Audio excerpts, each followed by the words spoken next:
What's good, everybody? It's your boy Uncle Sam's Reject, and today this video is debating who has had the best big three here in recent memory between the 07-08 Celtics, 2012-2013 Heat, the 2015-2016 Cavs, and this upcoming season's 2017 Warriors team. Now, the reason why the 2012-2013 Heat are in the Western Conference is because, I did keep the other Heat team. I didn't want two LeBrons in the same conferences. And I also felt like out of all the teams that they were the best equipped team to actually go and survive in today's Western Conference. So what I'm doing here is selecting all four teams as my user team.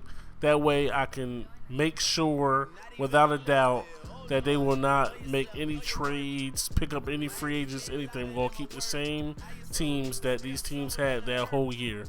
And as you see here, these are all the legit rosters from 2K, except for the one with KD on the Warriors, but that was easily done with just a few trades and releases and pickups, you know what I'm saying?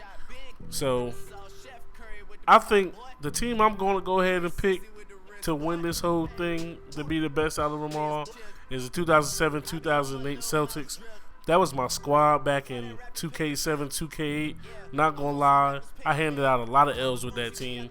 So for the first half of this season, we're going to go ahead and follow the 2015-2016 Cavs. And as usual, nothing different. We're going to go ahead and simulate to the All-Star break.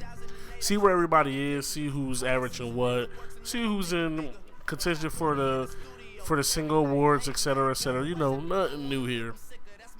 Now, and with that being said, I think the 07-08 Celtics are going to be the team to show off their muscle the most. This Warriors team is absolutely ridiculous on paper, on 2K, and they're damn sure going to be ridiculous in real life. And KD is playing like a man on a mission so far this summer here in these Olympics, man, putting up big numbers in both games. Shout out to the boy KD. I'm one of the few people who actually don't hate KD for his decision. Hey, man, fuck it. YOLO, you only live once, you know what I'm saying? Gotta get them rings, baby. 9 years of losing is all fine and dandy, but once you start getting old and you realize you can't play forever, niggas trying to win. So, here we are approaching on the All-Star break here. The Cavs are impressive 34-9 on a 14-game win streak. Fuck no, why would we trade Kyrie Irving for fucking Al Jefferson and Thaddeus Young? That is fucking retarded to even believe. And you see the Cavs are in first place in the conference and their division. No, we do not want to make any simple trades.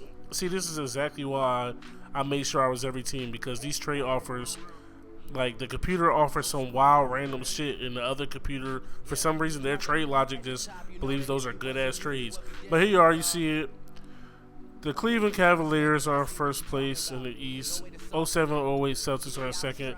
Warriors in first in the West, and the Miami Heat are actually in fourth place, 12.5 games back from the Warriors, who are 47-5.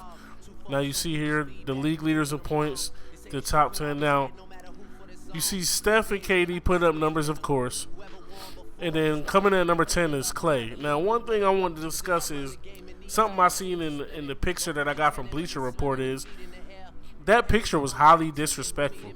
How do you have a picture of the big threes, and instead of having Steph, KD, and Clay, you have Steph, KD, and Draymond? Now, Draymond is nice, and he does his thing and everything, but there's no way in hell I'm going to put Draymond as the head of my three superstar players. Yeah, he puts up decent numbers, and he can get buckets, he can get triple doubles, but he can't do a motherfucking thing that Clay does. Now, I won't lie, he is the spark to that team that gets that fire underneath their ass and gets them to play harder and everything. You know what I'm saying? But hey, he gonna have to take this L just like he took that other L on Snapchat, so I heard. Alright, so now for the rest of this for this episode, we're gonna go ahead and follow the 2012-2013 Heat. Let's see if they can rise up the ranks a little bit out of this fourth seed, which isn't bad in the West from a Western Conference team. And this Heat team wasn't really that deep. It wasn't as deep as people, as the Eastern Conference made them seem. Now, here we are in the season, as always. Russell Westbrook, MVP, triple-double. Ben Simmons, Rookie of the Year. No surprise there. He flirted with triple-double. Brandon Knight, 6-man. Anthony Davis, Defensive Player of the Year. And C.J. McCollum, averaging almost 21 a game. And the motherfucking Warriors broke their own record going 75-7.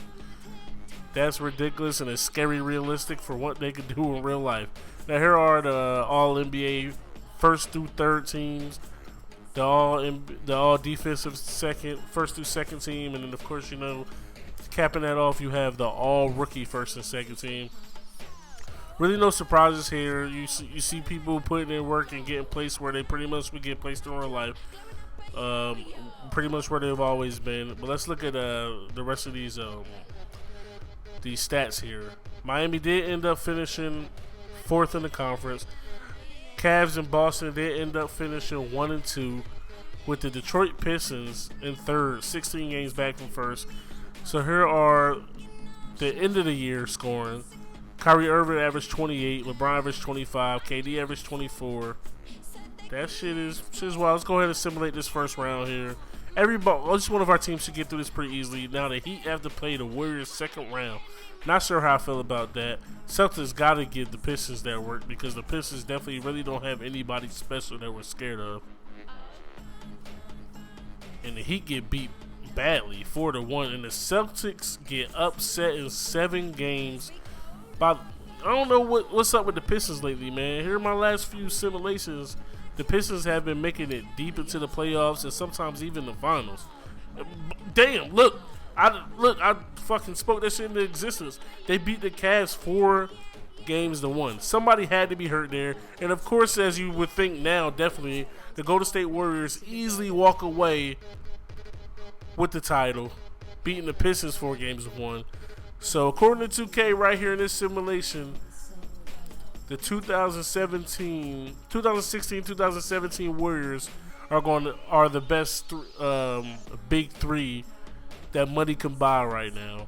As you see, we're gonna go ahead and look at these playoff stats here. Nobody on that Heat team averaged over 20 in the playoffs, underachieving. The Warriors did their thing. They was the champions, so everybody played their part. You go ahead and you look at this Cavs team. Kyrie and LeBron did their thing. I still don't know how the hell they lost 4-1 to the Pistons. That's mind-boggling. And you go to the Celtics team, nobody really performed on that team. I mean, the big three, that's decent numbers, but somebody's got to put in work and take that extra step and step up. But as always, man, it's your boy Uncle Sam's Reject, arcadegames.com. I'm out this bitch.